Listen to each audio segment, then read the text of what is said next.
बहुत पीड़ा हो रही है मैया। हाँ नन्ना, तू घर चल, मैं तुझे औषधि लगा दूंगी। हल्दी का लेप लगाऊंगी ना, झट से ठीक हो जाएगा। चल चल।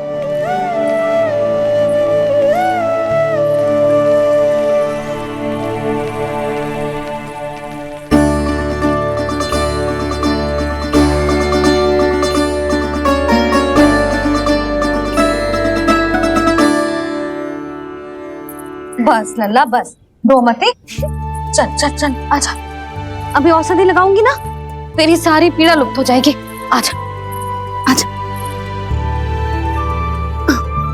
बैठ जा लल्ला। अभी आई मैं। हाँ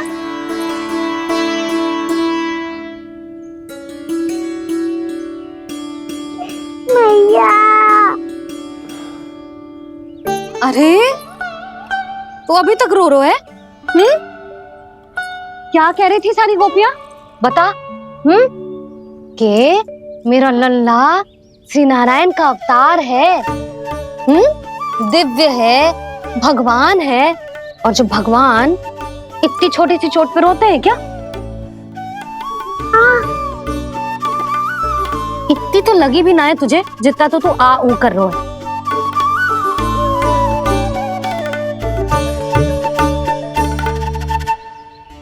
आओ ना, करूंगो। आप ऐसे दुलार थोड़ी करोगी।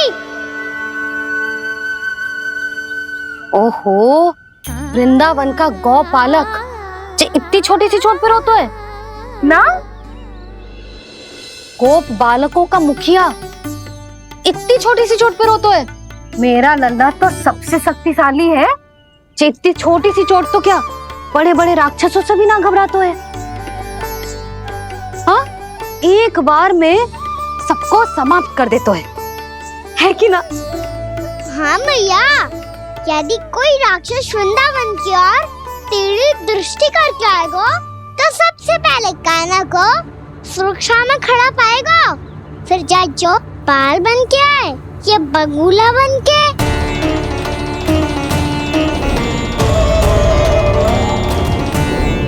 ना लल्ला, सोचो भी मती। वृंदावन की सुरक्षा करना तेरा दायित्व ना है। तुझे और कोई संकट का सामना करने की आवश्यकता ना है। अभी तो मेरी पीड़िता का हरण कर रही थी, अचानक से क्या हो गया मैया को? कोई आवश्यकता ना है तुझे ऐसे संकटों का सामना करने की। आने दे आज तेरे बाबा को, सीधा सीधा बोल दूंगी। बहुत हो गए उनके तर्क वितर्क। मेरा फूल सा लल्ला वन में अकेले गौचारण के लिए ना जाए को। आज बगुले ने निकल लियो, कल कछु और हो जाए तो? नारायण ना करे, कहीं कछु ऊंच नीच तुझे कछु हो जाए तो? मैं तो जीते जी मर जाऊंगी।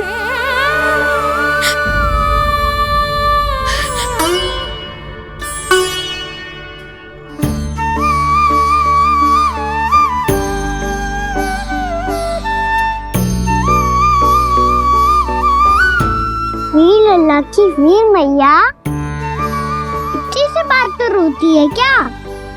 क्या करूं कान्हा, तुझे ऐसे बार बार संकट के मुंह में जाते हुए ना देख सकती मैं।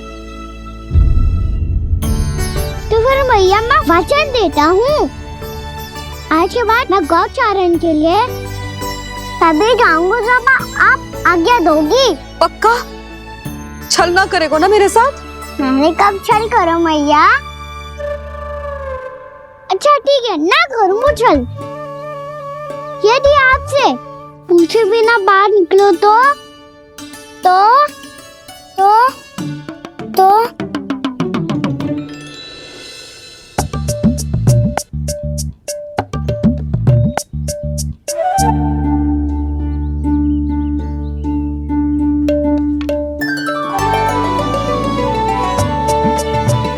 ये रही आपकी छड़ी और ये रही मेरी पीठ।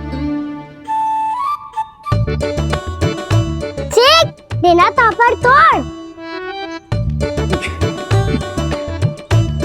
ठीक है, जब तूने अपना दंड निर्धारित कर ही लियो है तो सोच ले अब अगर तूने मेरी बात ना मानी तो तोड़ तोड़ छड़ी पड़ेगी, समझ आई?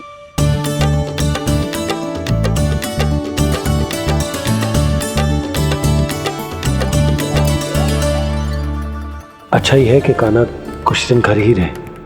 राजवन में जो हुआ है अवश्य कंस ने ही करवाए हुए वो सब।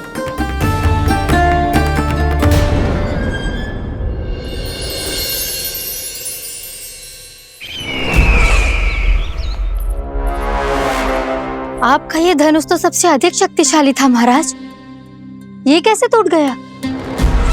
कहीं ये बकासुर की पराजय का संकेत तो?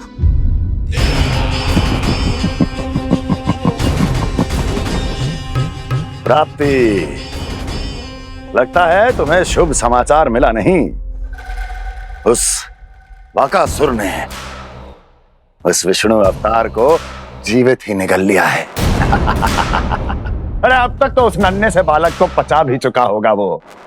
उसके तन में रक्त बनकर वो विष्णु अवतार और उसकी शक्तियां दौड़ रही होंगी। क्षमा कीजिए महाराज। क्षमा कीजिए, इस अशुभ से मुख से शुभ समाचार आने दो। माथे के बल को ढीला करो, चेहरे पर मुस्कान लाओ और कहो, महाराज, वृंदावन में मातम फैल चुका है। मैं ऐसा ही करता महाराज, यदि सूचना सत्य होती तो।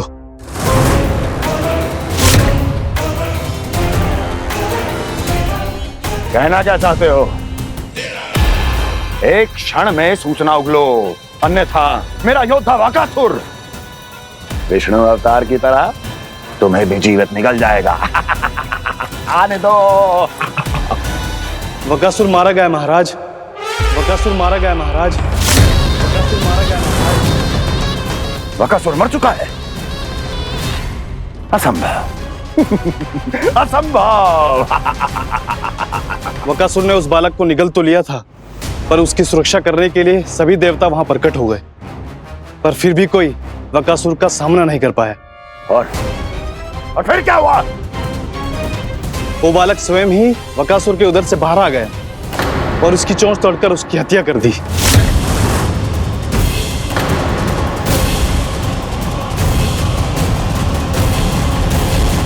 वन में बकासुर की चोंच टूट गई और यहाँ आपका ये धनुष।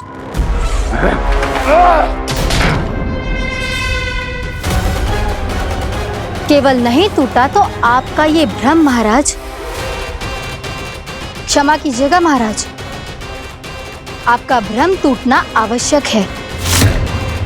आवश्यक है आपको यह आभास होना कि उस विष्णु अवतार को पराजित करने के लिए आपके साधारण योद्धाओं में वो सामर्थ्य नहीं है। अच्छा सर, पूतना, तृणावर्त, बकासुर, ये सब साधारण नहीं थे प्राप्ति, साधारण नहीं थे। फिर तो ये और भी अधिक चिंता का विषय है महाराज, क्योंकि इसका अर्थ तो यही हुआ कि वो विष्णु अवतार कुछ अधिक ही असाधारण है और उसका सामना करने के लिए और उसे मिट्टी में मिलाने के लिए आपको एक ऐसे अस्त्र की आवश्यकता है जो उसके सामने ना झुके और ना ही टूटे।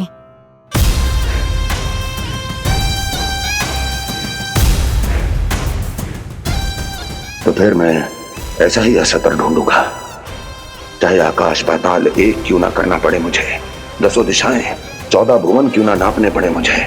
मैं उस असतर को अवश्य ढूंढ निकालूंगा जो उस विष्णु अवतार के प्राणों की डोरी इस धनुष की तरह तोड़ सके।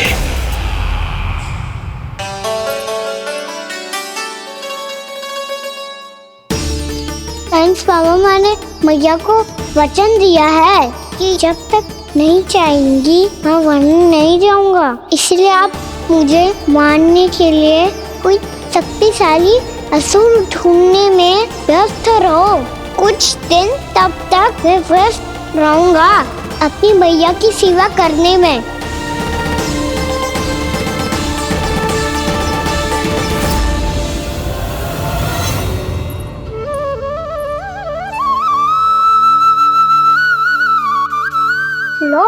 तुलसी जी को चढ़ाने के लिए जल।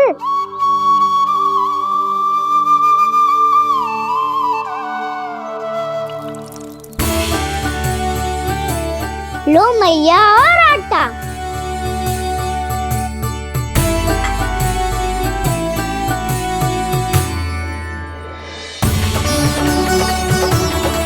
लो मैया बेलन।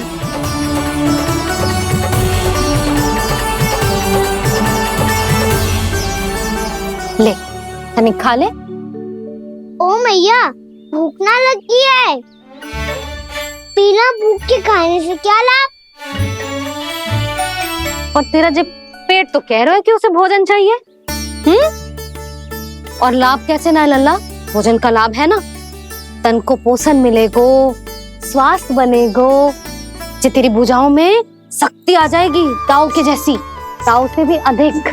तेरे जे केस भी लंबे हो जाएंगे। सच्ची मैया? सच्ची। माप के देख लियो नित्य दिन। तनिक खा।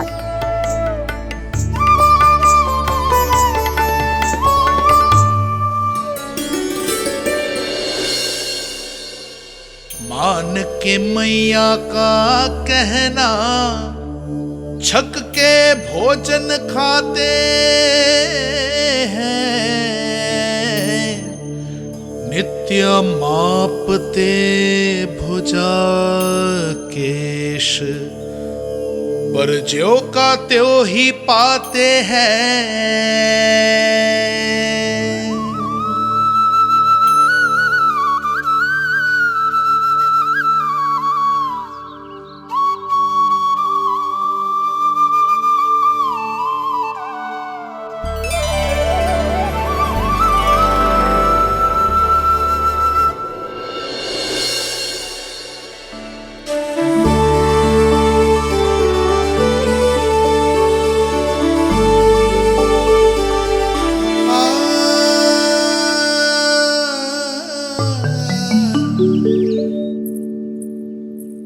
ले लल्ला फल खा ले। ना मुझे ना खाने फल वल। क्यों? लंबे केस और शक्तिशाली भुजाएं ना चाहिए? व्यर्थ है ये सब। पिछले 10 दिनों से देख रहा हूँ, ना केस लंबे हुए हैं, ना भुजाएं शक्तिशाली बनी है। 10 दिन में कछु ना होने वाला। 10 सप्ताह ऐसे खाएगो ना, तब जाके कछु बदलाव दिखेगो। समझ आई? चल अब खा ले। वैसे भी मुझे बहुत सारी तैयारियां करनी है आज। इसीलिए मैया एकादशी के व्रत के लिए लल्ला। सुनो जी, सारी सामग्री आ गई? हाँ, तुमने जो कही थी सब ले आए हूँ।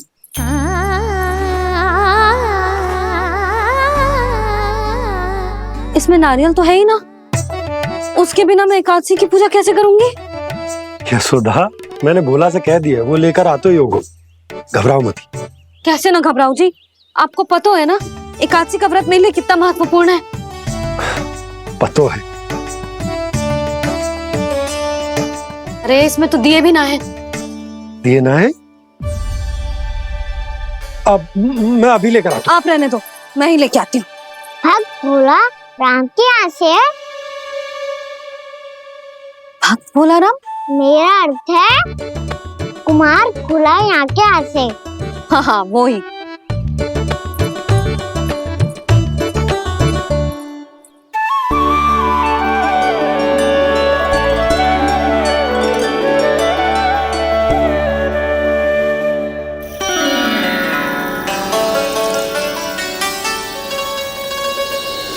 श्री हरि, श्री हरि, मेरे श्री हरि।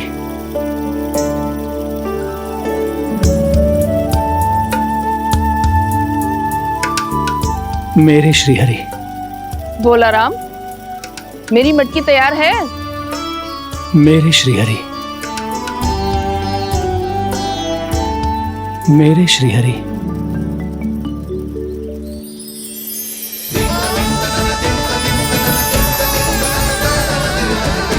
भोला राम,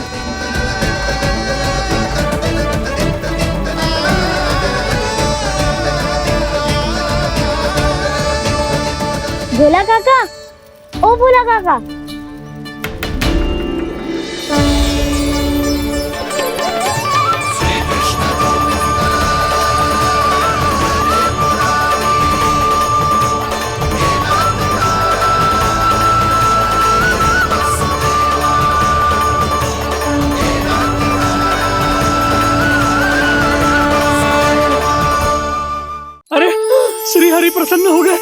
मेरे श्री हरि आ गए, मेरे भगवान आ गए, मेरे श्री हरि आ गए, मेरे भगवान आ गए, मेरे श्री हरि आ गए, मेरे भगवान आ गए, मेरे श्री हरि आ गए, मेरे भगवान आ गए, मेरे भगवान आ गए, मेरे घर मेरे भगवान आ गए।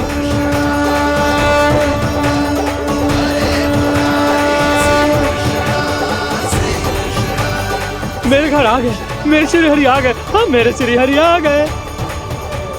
ये तो बावले थे ही, अब बालकन को भी साथ में मिला लिए। उज्जवल क्या कर रहा है? अरे ठहर जा बोला।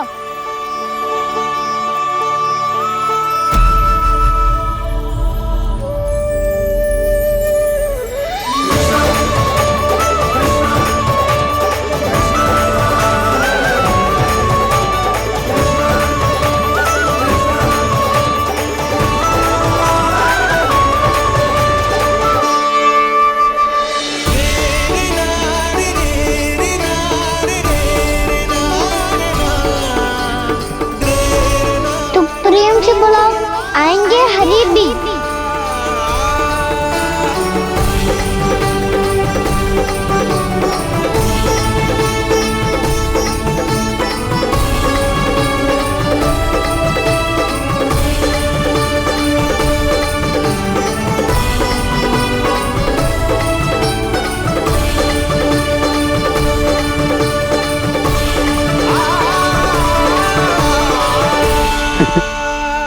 क्या वो गाना?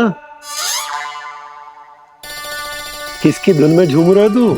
निर्मल निशा भक्ति की धुन में।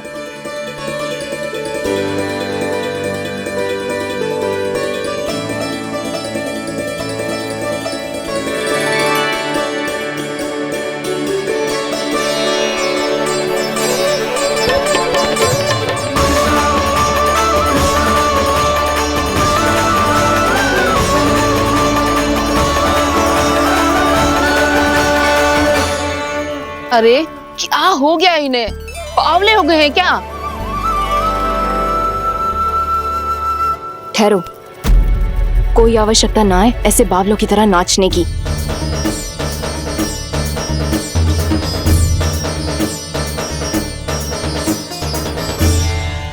जे बावले ना है मौसी, भक्ति में रम गए हैं।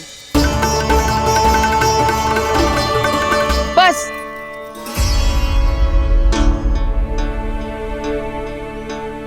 हम सब कब से खड़े हैं यहाँ, पर तुम्हें कुछ ध्यान ही ना है।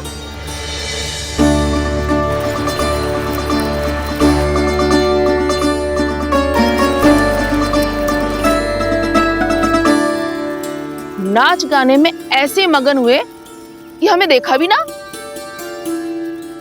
मुझे नाचते हुए देख मेरे श्री हरि को इतना आनंद आ रहा था कि मैं अपने आप को रोक नहीं सका।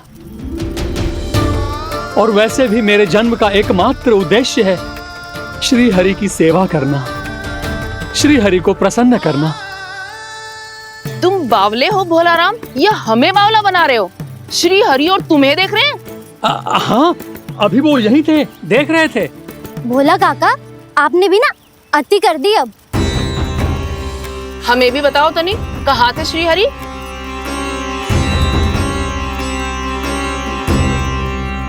ना जाने अपना उपहास करवाने में क्या आनंद आता है इन्हें। देखो, अब तुम सच मानो या झूठ, लेकिन हमरे श्री हरि यहीं थे, इसी चाक पर अभी। हाँ, लो सुन लो इस मूर्ख की बात। श्री हरि को और कोई स्थान ना मिलो जो इसके मिट्टी के चाक पे आकर बैठेंगे। श्री हरि को और कोई स्थान ना मिलो जो इसके मिट्टी के चाक पे आकर बैठेंगे। श्री हरि को और कोई स्थान ना मिलो जो इसके मिट्टी के चाक पे आकर बैठेंगे।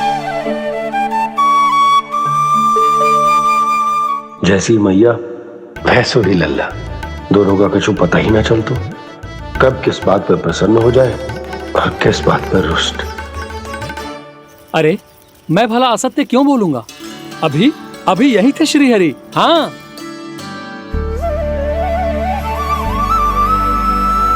हाँ, जैसे श्री हरि को तो कोई कार्य है ही ना, वो तो आतुर होके बैठे रहते हैं कब तुम हरि हरि बुलाओ और वो दौड़े चले आए। भगवान तो भक्तों के पास आने के लिए सदैव आतुर रहते हैं। बल्कि सत्य तो यह है कि भक्तों के मन में ही निवास करते हैं भगवान।